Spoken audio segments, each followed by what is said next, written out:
بسم الله الرحمن الرحيم. وعن أبي موسى الأشعري رضي الله تعالى عنه عن رسول الله صلى الله عليه وسلم قال: إن الله تعالى لا يطلع في ليلة النصف من شعبان فيغفر لجميع خلقه إلا لمشرك أو مشاحن. وعن عائشة رضي الله تعالى عنها عن النبي صلى الله عليه وسلم قال: هل تدرين ما في هذه الليلة، يعني ليلة النصف من شعبان؟ قالت: ما فيها يا رسول الله؟ فقال: فيها أن يكتب كل مولود بني آدم في هذه السنة إلى آخر الحديث، أو كما قال عليه الصلاة والسلام.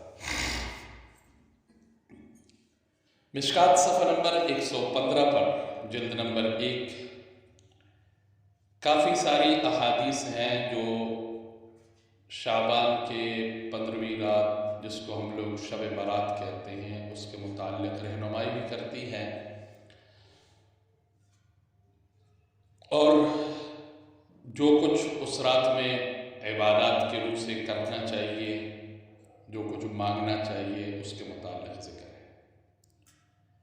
پہلی روایت حضرت عائشہ صدیقہ رضی اللہ تعالی عنہ کی ہے، جس میں ایک واقعہ بیان ہوا ہے۔ حضرت عائشہ فرماتی ہیں کہ حضور نبی کریم صلی اللہ علیہ وسلم میرے باری میں میرے گھر میں تھے۔ رات کا پہر ہے، میں نے حضور نبی کریم صلی اللہ علیہ وسلم کو ہاتھ مار کر دیکھا تو حضور بستر پر موجود نہیں تھے، تو میں بھاگی گھر سے باہر نکلی، حجرے سے باہر نکلی کہ پتہ نہیں حضور نبی کریم صلی اللہ علیہ وسلم کہاں تشریف لے گئے۔ جب باہر نکل کر میں نے دیکھا تو آپ صلی اللہ علیہ وسلم بقیع سے واپس آ رہے تھے۔ حضور نے مجھ سے فرمایا: اکنت تخافین ان یحیف اللہ علیک ورسولہ؟ عائشہ، تم کیا سمجھی ہو کہ اللہ اور اس کا رسول تمہارے ساتھ ظلم کرے گا؟ یعنی باری تمہاری، دن تمہارا، اور میں اللہ کا رسول کسی اور زوجہ کے پاس جاؤں گا؟ میں نے کہا: یا رسول اللہ، میں تو یہی سمجھی تھی کہ آپ ازواج مطہرات میں سے کسی اور زوجہ کے پاس تشریف لے کے گئے۔ اب صلی اللہ علیہ وسلم فرمایا: یہ آج کی رات جو ہے یہ لیلۃ النصف من شعبان ہے، اور اس رات اللہ آسمانی دنیا پر تشریف لاتے ہیں۔ فَيَغْفِرُ لِأَكْثَرَ مِنْ عَدَدِ شَعْرِ غَنَمِ كَلْبٍ، بنو کلب کے بکریوں کے اوپر جو موجود بال ہے ان سے بھی زیادہ لوگوں کے مغفرت کے فیصلے فرماتے ہیں۔ اب اس سے معلوم ہوتا ہے، اور جیسے دوسری روایت میں نے آپ کے سامنے رکھی ہے حضرت ابو موسیٰ اشعری رضی اللہ تعالیٰ عنہ والی، اس میں بھی حضور نبی کریم صلی اللہ علیہ وسلم نے ارشاد فرمایا: فَيَغْفِرُ لِجَمِيعِ خَلْقِهِ، اس رات اللہ اپنے بہت سارے بندوں کے بارے میں اپنے کرم کے فیصلے فرماتے ہیں، ان کے لیے مغفرت کا فیصلہ فرماتے ہیں، یوں سمجھو ان پر نظر کرم فرماتے ہیں۔ اور سال بھر میں صرف ایک رات نہیں ہے، اور بھی کئی راتیں آتی ہیں، لیکن ایک بات تو یہ ذہن میں رکھیں کہ ان راتوں کے اللہ کی طرف سے ملنے کا مطلب یہ نہیں ہے کہ بندہ صرف انہی راتوں میں عبادت کر کے بس اپنے آپ کو فارغ سمجھے کہ اب پورا سال کرنے کی ضرورت نہیں ہے۔ نہیں، یہ تو اللہ ایک خاص موقع اپنے بندے کو عطا فرماتے ہیں کہ چلو زندگی بھر کرتا رہا، زندگی بھر مانگتا رہا، چلو ایک اچھا موقع، ایک خاص موقع اپنے بندے کو دے دوں تاکہ وہ میرا بندہ میرے اور قریب ہو جائے، میرے سے اور مانگے۔ اب یہ بات تو کل کے درس میں بھی سامنے آئی تھی کہ اللہ اس رات بندوں کے معافی کا فیصلہ فرماتے ہیں، لیکن چند ایک بندے ایسے ہیں جب تک وہ اپنے اس غلطی سے توبہ نہ کرے، معافی نہ مانگے، تو اللہ رب العزت کی طرف سے اس رات ان بندوں کے لیے معافی کا اعلان اور فیصلہ نہیں ہوتا۔ ان کے علاوہ باقی جن سے چھوٹے موٹے گناہ ہوئے ہو، معافی نہ بھی مانگے تو اللہ پھر بھی معاف فرما دیتے ہیں، لیکن یہ چند گنتی کے لوگ ہیں۔ جیسے یہاں پر روایت میں حضرت موسیٰ اشعری رضی اللہ تعالیٰ عنہ کی روایت ہے: اِلَّا لِمُشْرِكٍ أَوْ مُشَاحٍ، دو اس پہ بیان ہوئے۔ اس کے علاوہ اور بھی روایات میں بہت سارے بندوں کی گنتی ہے جن کے لیے اس رات اللہ کی طرف سے نظر کرم نہیں ہے، نظر رحمت نہیں ہے اور معافی کا اعلان نہیں ہے، جب تک وہ لوگ اپنی اس غلطی پر نادم نہ ہو، شرمندہ نہ ہو اور اللہ کے حضور توبہ طائب نہ۔ ان میں سے اس روایت کے اعتبار سے سب سے پہلا آدمی مشرک، اللہ کے ساتھ شرک کرنے والا۔ قرآن کریم نے فرما دیا ان الشرک لظلم عظیم۔ شرک آسان سا مفہوم ہے، اللہ اپنی ذات میں وحدہ لا شریک ہے، اللہ اپنی صفات میں وحدہ لا شریک ہے۔ اللہ کے ساتھ اس کے ذات میں یا اس کے صفات میں کسی کو شریک کر لینا یہ شرک کہلاتا ہے۔ اللہ عالم الغیب ہے، اللہ حاضر ناظر ہے، اللہ دستگیر ہے، اللہ ہر ایک کے مدد پر قادر ہے، اللہ سجدوں کے لائق ہے، عبادت کے لائق اللہ کی ذات ہے، نظر و نیاز کے لائق اللہ کی ذات ہے۔ یہ موٹی موٹی باتیں کر رہا ہوں۔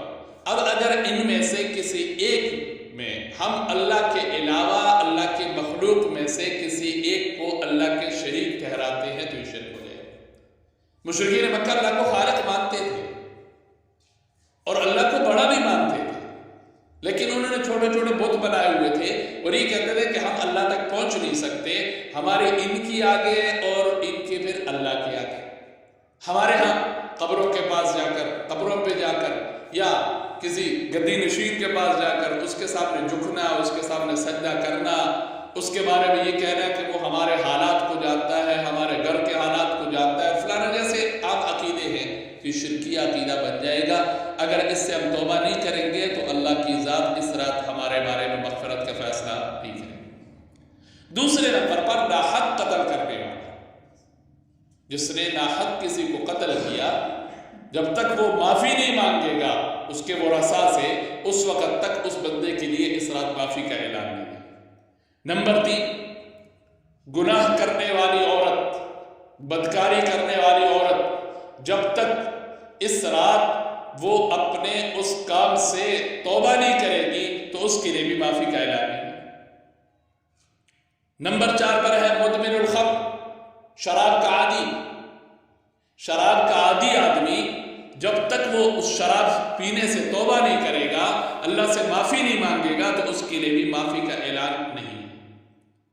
اس طرح ہے مشاحن، دل میں کینہ رکھنے والا، دوسروں کے لیے دل ہر وقت میلا ہے، دوسرے کے بارے میں ہر وقت دل کے اندر مختلف قسم کی باتیں رکھو، بات ہے کوئی نہیں، بس ہر وقت جو ہے بات بنائے رکھتا ہے، ماتھے پر بارہ بجائے رکھتا ہے اور دل میں ہر ایک کے لیے کینہ رکھنے والا۔ اب صلی اللہ علیہ وسلم نے ارشاد فرمایا ایسے شخص کے لیے بھی اس رات معافی کا اعلان نہیں۔